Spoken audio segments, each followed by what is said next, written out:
In question 18, we're given this table here, and we're told that this represents the composition of air in the inhaled and exhaled air of a student.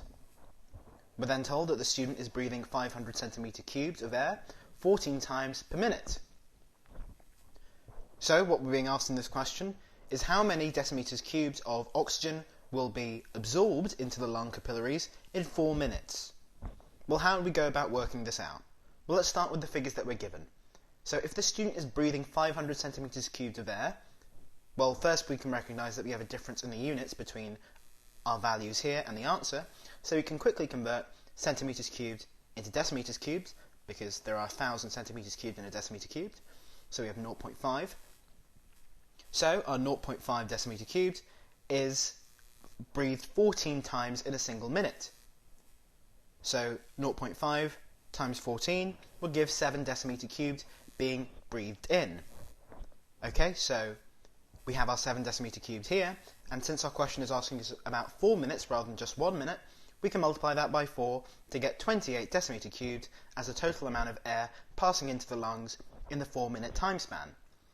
But what we're being asked in this question is oxygen, and how much will be absorbed into the lung capillaries. Well, how would we work out what proportion of our 28% would be corresponding to the oxygen being absorbed? Well, the percentage absorbed will be the difference between the inhaled and exhaled air quantities of oxygen. So oxygen in the inhaled air we can see is 21%, whereas in exhaled air it's a bit lower, it's 16%. Where has that 5% gone? Well, it must have gone into the lung alveoli so that the oxygen can pass into the blood and perfuse tissues and supply them with oxygen for respiration.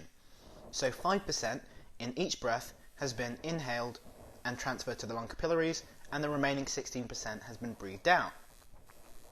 So we can say 21% of inhaled air minus 16% of expired air gives us 5% of air, which is oxygen being absorbed into the lung capillaries. Multiply our 5%, 0.05, by our total amount of air passing into the lungs, which is 28 dm cubed, and you end up with 1.4 decimeters cubed of oxygen, and that's our answer, which is option C.